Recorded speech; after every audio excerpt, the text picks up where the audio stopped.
Hello and namaste friends. Welcome back to my new video.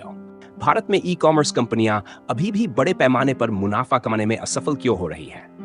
इसे समझने के लिए हमें कई कारकों को ध्यान में रखना होगा। बाजार की तीव्र प्रतिस्पर्धा। भारत में ई-कॉमर्स क्षेत्र में कई दिग्गज कंपनियां जैसे कि अमेजन, फ्लिपकार्ट, मिंत्रा और जियोमार्ट सक्रिय हैं। इनके अलावा छोटे-छोटे क्षेत्रीय और डीटीओटी, डायरेक्ट टू कस्टमर ब्रांड भी उभर रहे हैं। सभी कंपनियां ग्राहकों को आकर्षित करने के लिए भारी छूट और ऑफर्स देती हैं। इस प्रतिस्पर्धा के कारण कंपनियां अपने मार्जिन कम कर देती हैं, जिससे मुनाफा कमाना मुश्किल हो जाता है। छूट और कैशबैक मॉडल। भारतीय ग्राहक बड़े पैमाने पर छूट और कैशबैक पर निर्भर हैं। अधिक ग्राहक आकर्षित करने के लिए कंपनियां बार-बार फ्लैश सेल, फेस्टिव डिस्काउंट और कैशबैक ऑफर्स चलाती हैं। यह मॉडल ग्राहकों को तो आकर्षित करता है, लेकिन कंपनियों के लिए यह घाटे का सौदा बन जाता है। 3. सप्लाई चेन और लॉजिस्टिक्स की लागत।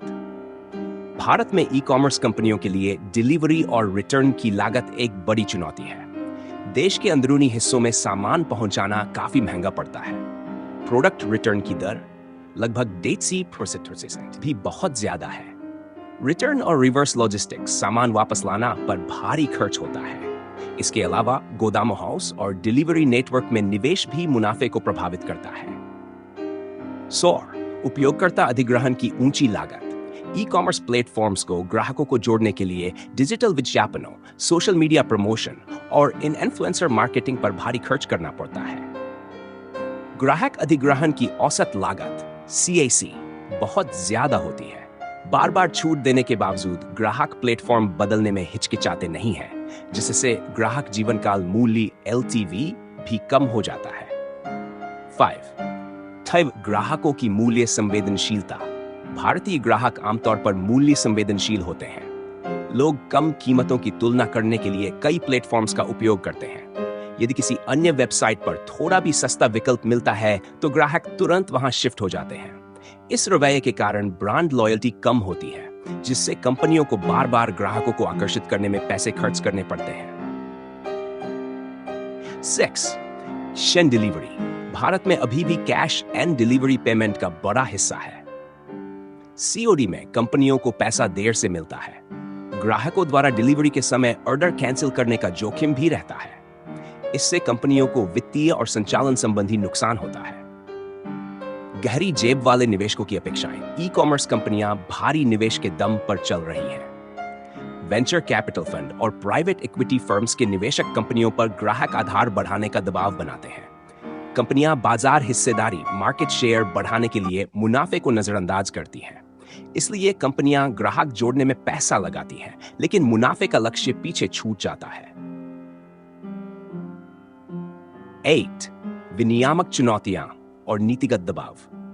भारत सरकार ने ई-कॉमर्स सेक्टर के लिए कड़े नियम बनाए हैं, जैसे विदेशी कंपनियां इन्वेंटरी बेस्ड मॉडल पर काम नहीं कर सकती। लोकल वेंडर्स को बढ़ावा देने के लिए कुछ प्रतिबंध, GST और अन्य करों का जटिल ढांचा। इन नीतियों के कारण कंपनियों को अपने व्यवसाय मॉडल को बार-बार बदलना पड़ता है, जिससे संचालन लागत बढ़ जाती है। 9. ग्रामीण और शहरी अंतर। भारत में ई-कॉमर्स के अधिकतर ग्राहक शहरी क्षेत्रों से आते हैं, जबकि ग्रामीण क्षेत्रों में अभी भी ई-कॉमर्स की पहुंच सीमित है। ग्रामीण क्षेत्रों में इंटरनेट की धीमी गति और स्मार्टफोन की सीमित पहुंच ग्रामीण ग्राहकों को ऑनलाइन खरीदारी के लिए जागरूक करना चुनौतीपूर्ण है।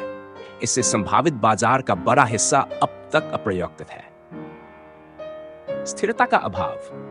ई-कॉमर्स कंपनियां अभी भी बाजार में खुद को स्थिर, सस्टेनेबल बनाने की कोशिश कर रही हैं। डिलीवरी ड्रोन या ऑटोमेशन जैसे नए इनोवेशन अभी पूरी तरह से लागू नहीं हो पाए हैं। छोटे शहरों और कस्बों में लागत कम करने के उपाय सीमित हैं। निष्कर्ष। भारत में ई-कॉमर्स कंपनियां बड़े स्तर पर निवेश और छूट आधारित मॉडल पर निर्भर हैं। ग्राहक आधार और मार्केट शेयर बढ़ाने की होड़ में वे मुनाफा कमाने से चूक रही हैं।